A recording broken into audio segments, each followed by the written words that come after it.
My name is Sarah Carter, and for the last 10 years, I've worked as an executive assistant in a major retail company.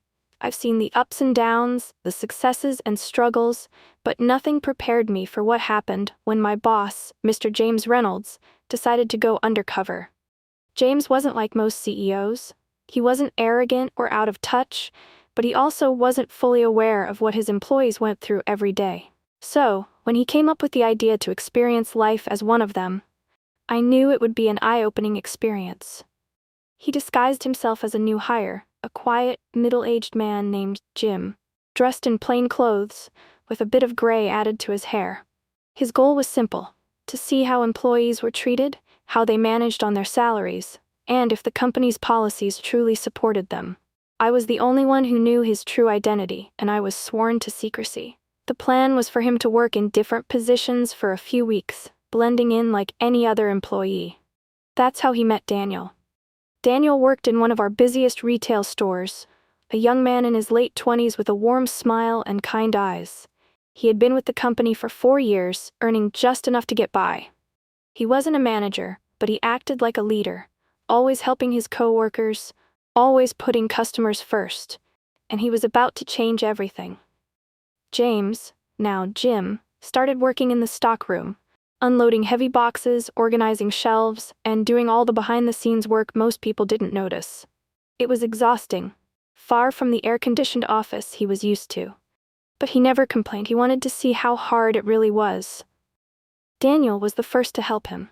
"Hey man, take it easy. You'll wreck your back lifting like that," Daniel said, stepping in to help with a particularly heavy box. He had a friendly way about him, always looking out for others. Over the next few days, James noticed something about Daniel. He wasn't just a hard worker, he was generous in a way that was rare. If someone needed help, Daniel was the first to offer. If a coworker forgot their lunch, Daniel would share his, even if it meant going hungry himself.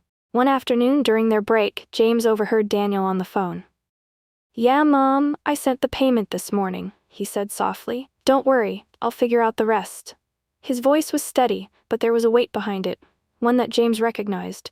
Later, James casually asked, "Everything okay?" Daniel just smiled. "Yeah, just life, bills, family stuff, nothing new." James didn't push, but he couldn't stop thinking about it. Daniel was barely getting by, yet he was always giving to others. Then, something happened that shook James to his core. A few days later, James arrived at work to find Daniel in the break room, sitting across from Lisa, a single mother who worked as a cashier. She looked distressed, her hands nervously twisting a napkin. "I don't know what to do," she murmured. "Rent's due in 3 days, and I'm short. I just need a little more time, but my landlord won't wait."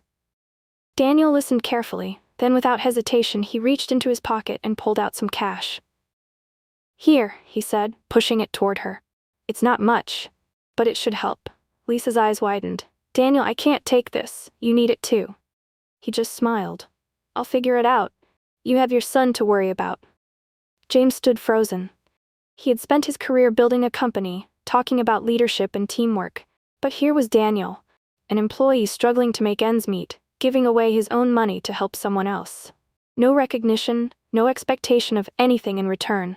Later that day, James found Daniel alone in the stockroom. "That was really generous of you," James said, keeping his voice casual.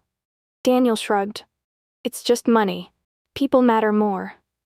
James felt something tighten in his chest. He had more money than he could ever spend, yet he had never given so selflessly. That night, James made a decision, one that would change Daniel's life forever. The next morning, James walked into work feeling different.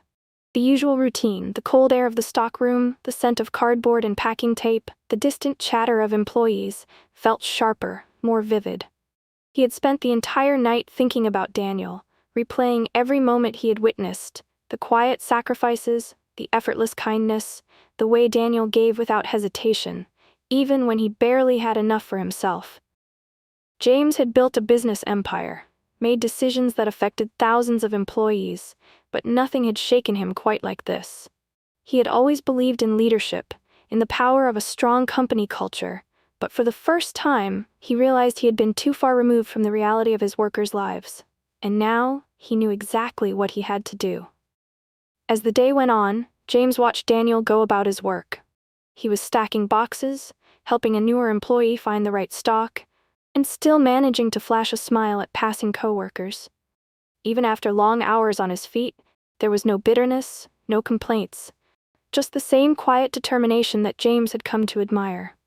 By the end of the shift, when most employees were gathering their things and heading out, James finally approached Daniel. "Hey, can we talk for a second?" James asked, his voice steady but carrying an unspoken weight. Daniel wiped his hands on his worn jeans, looking slightly puzzled but nodding. "Sure, what's up?" James hesitated for the briefest moment, then took a deep breath. "There's something you don't know about me," he started, his tone softer now. "My name isn't Jim, it's James Reynolds." Daniel frowned slightly, as if trying to place the name. Then realization dawned, and his eyes widened. "Wait, the CEO?" he asked, his voice barely above a whisper. James nodded. "I came here undercover to see what life is really like for my employees. I wanted to understand the struggles, the challenges, the reality that most people at the top never get to see." He exhaled. "And in all my time here, I've never met someone as selfless as you, Daniel." Daniel stood frozen, his mouth slightly open, but no words came out. He blinked a few times as if trying to process what he had just heard. James took a step closer. "I saw what you did for Lisa," he continued. "And I know that wasn't the first time you've helped someone, even when you had so little yourself. I've seen how you treat people, not just coworkers but customers, strangers, everyone. You give without expecting anything in return. That's the kind of person who deserves more." Daniel's face was unreadable now, his emotions hidden behind a thick layer of shock. His hands twitched at his sides, his fingers curling slightly as if grounding himself. "So here's what I'm going to do," James said, his voice firm but kind.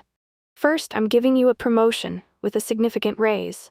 Second, I'm setting up a fund to help employees in tough situations, and I want you to help lead it. Someone like you knows what it means to struggle. You understand what real generosity looks like, and I trust you to make sure this company takes care of its people."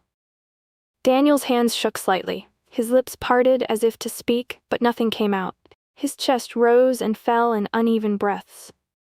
I don't know what to say," he finally managed, his voice hoarse. James gave him a small smile. "Say yes," he said simply. "Because people like you make this company better, and it's time someone looked out for you, the way you look out for others." Daniel let out a shaky breath, and that's when his eyes filled with tears. He tried to blink them away quickly, but one slipped down his cheek. His hands, still trembling, came up to his face as he exhaled sharply, overwhelmed. "You don't know what this means to me," he whispered, his voice thick with emotion. James placed a firm but gentle hand on his shoulder. "I think I do," he said, his own voice softer now. In that moment, everything changed.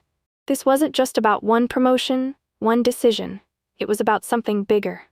James had come undercover to learn about his company, but what he had truly discovered was the kind of leader he wanted to be. And as I watched from a distance, my own heart full, I knew one thing for certain: this was no longer just a job for James. It was a mission. The news spread like wildfire. By the next morning, the entire store was buzzing with whispers, shock, and excitement. Employees exchanged glances, their voices hushed but filled with disbelief. "Did you hear? Jim's not just some temp worker, he's the CEO." "No way, the CEO? Our CEO? Working in the stockroom? But why? Why would he do that?" Some were skeptical. Others were amazed. But one thing was certain: nothing would ever be the same again. And at the center of it all was Daniel. For years he had worked quietly, never expecting recognition, never asking for more than his fair share. But overnight, he had gone from being just another employee to someone who would shape the future of the company. People who had barely noticed him before now looked at him with admiration and respect. But for Daniel, none of it felt real. Not until Lisa came running toward him. Her eyes were red, her face still damp with fresh tears. She stopped just a foot away, pressing a trembling hand to her chest as she tried to find the right words. "You did this," she whispered, her voice breaking. "If you hadn't helped me, none of this would have happened." Daniel took a step back, overwhelmed by the emotion in her voice. "No, Lisa," he said softly, shaking his head. "I just did what anyone should do." Lisa let out a shaky laugh, wiping at her tears. "No, Daniel. Not everyone would have done what you did. You didn't just help me, you changed everything." Before he could respond, a voice spoke from behind them. "That's exactly why I had to do something for you." "Daniel," James said, stepping forward. His tone was warm, full of genuine admiration. "You didn't help Lisa because you wanted something in return. You helped because you cared. And that's exactly the kind of person who should be leading." Daniel looked away for a moment, as if trying to absorb the weight of those words. He had spent his whole life believing that kindness was just something you gave without expectation. Now, for the first time, it was coming back to him in a way he never imagined. As the day went on, something remarkable began to happen. The energy in the store shifted. People started believing in their company again, in their leadership. Employees who had once felt unseen now felt valued. Conversations about wages and working conditions weren't just ignored anymore. James was listening. And he wasn't just listening, he was acting. Raises were given, benefits were improved. A support fund was created for employees going through tough times, with Daniel playing a key role in making sure no one was left behind. For Daniel, life changed in ways he never thought possible. With his promotion and higher salary, he was finally able to take care of his mother without worrying if they'd have enough to get by. The weight that had been on his shoulders for so long finally began to lift. But the most remarkable thing? Daniel stayed the same. Despite the recognition, the new title, and the better pay, he never lost the heart that made him who he was. He still checked in on coworkers who looked like they were having a rough day. He still packed an extra sandwich in case someone forgot their lunch. He still stopped to help, even when he didn't have to. And James? He had come into this experience thinking he would learn about his company. Instead, he had learned about himself.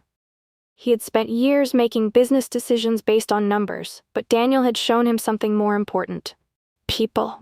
A few weeks later, the entire staff gathered for a company meeting. The room was packed, the air thick with anticipation.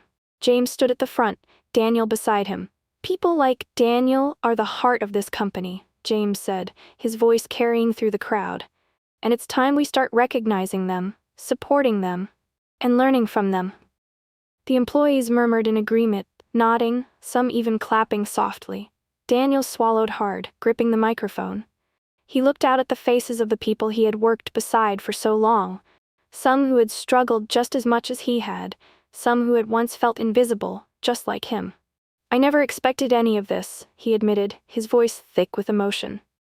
"I just did what I thought was right. But if there's one thing I've learned, it's that kindness doesn't go unnoticed. It might take time, but in the end, it always comes back to you." The room was silent for a brief moment, then erupted into applause.